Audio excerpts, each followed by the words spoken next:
I want to bring in Brian Jacobsen of Wells Fargo Asset Management, multi-asset strategist there. And Brian, thanks so much for calling into the show today. Let's start with those results that we got out from Moderna. Huge reaction that we're seeing in the markets today. Just brought a big picture here. What does this do? What does this type of news do for sentiment at this point?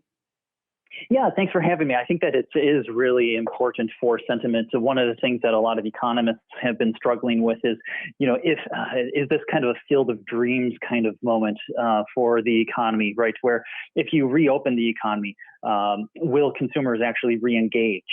So if you build it, will they come kind of idea? And I think that's one of the things that we've seen in some of the areas, the countries and different states where they've relaxed some of the restrictions, where the businesses are willing to open, but our employees or consumers both willing to really kind of go back to re-engaging with their economic activity. The market reaction today, if you look at the top 5 movers in the S&P 500 to the upside, across the board, it's cruise lines, airlines, anything travel related. And I think that's been one of the big unknowns is how long will it take for consumers and employees to have confidence to really kind of get back to normal life.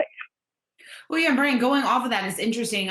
Speaking of consumer behavior, Piper Sandler, they were out with a survey today, and they found that 55% of consumers don't expect to return to normal spending behavior for more than 6 months after COVID-19 concerns fade. So just big picture in that respect, I guess, how big of a threat is that potentially to this recovery? Well, in a way, I think that a lot of that is somewhat priced in as far as, over the 6-month horizon. It will take time for people to build that confidence. But then again, it's also important to remember that you have to look at what people do as opposed to just what they say. The surveys and that can obviously say that, few people don't expect to go back to normal. But then when actually it comes time to go back to normal, maybe it will be a lot faster than what the surveys actually suggest. We kind of as humans really stink at trying to predict how we will feel or how we will act in the future when the circumstances have changed. So in our models, we anticipate that this is going to be, kind of a more of the U-shaped, almost swoosh-shaped recovery, where it will be very slow, probably on the industrial and manufacturing side first, and then the consumer side will begin to pick up. And a lot of that is just informed by the experience in China. You look at their industrial production numbers, you saw some massive gains for last month. But on the consumer side with retail sales, there were gains, but they were much, much more tepid. Yeah, Brian, going off that, if you're expecting some sort of, a swoosh recovery, then what is the best way to play this? What does your U.S. recovery playbook at least consist of at this point? The way that we're positioning portfolios is to try to anticipate that there will be a rebound, but really it's the technology companies. That's where we have a bias in our portfolio. So it's a little bit more towards tech, a little bit more towards the large cap. In 9 out of the last 10 recoveries from market correction, small cap stocks have led the way. But in this environment, it seems to us that it's what did really well last year, kind of going in on the way, it will likely do well coming out, just because of the changes in consumer behaviors, the global reach of the large caps relative to the small caps. And that's why we have a bias there. We also have a bias more towards U.S. over non-U.S.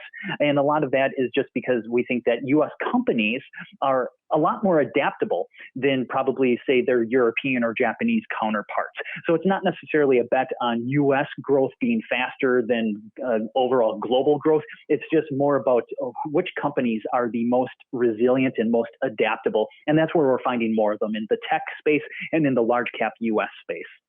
Brian, when you take a look at the reaction in the markets today, we're up 900 points just on the fact that we had these positive results from Moderna. But we were talking to Dr. Krumholtz earlier in the show, and he was saying that this is just a baby step. When you take that into account, do you have any fear that we are getting a little bit too ahead of ourselves when we take a look at the market action today? Yeah, looking at the market action, we anticipate that we will have these one-day very large gains and then maybe kind of some retracement in subsequent days, but generally speaking on an upward trend. And while it is a baby step, we've had a lot of baby steps. And when you add them up, that actually adds up to quite a bit of progress. And we think that you look across states, they are beginning to show signs of coming back to life. We are going to obviously be monitoring whether or not the the various ways in which states are relaxing restrictions on activity, if that is resulting in a rebound in cases of coronavirus. So that is something that might spook the markets. But generally speaking, we do think that this was an important baby step. Another important step, too, is just the support that the Federal Reserve has been pledging. Even before the announcement from Moderna, the futures were up. And maybe some of that was because Chair Powell had effectively said that they aren't out of bullets yet, that they still have plenty of tools in the toolbox that they can use to help support the economy. All right, Brian Jacobsen, Wells Fargo Asset Management. Thanks so much for calling in today. Thank you. Hey investors, Zach Guzman here. Are you interested in learning more about the markets and getting the latest financial news? Well, then click right here to subscribe to our Yahoo Finance YouTube channel. Get the latest up-to-the-minute market analysis, big interviews in the world of finance, and information on how to manage your money every day wherever you are.